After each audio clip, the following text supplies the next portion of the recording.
I am a cat, and I have studied humans carefully. They wake up, touch rectangle,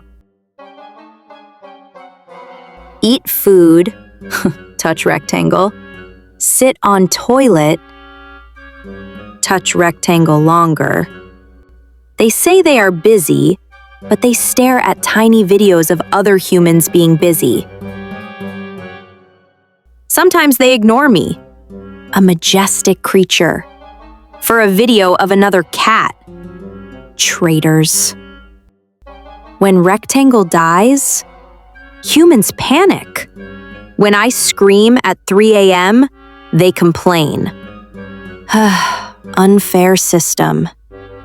Follow me for more human research.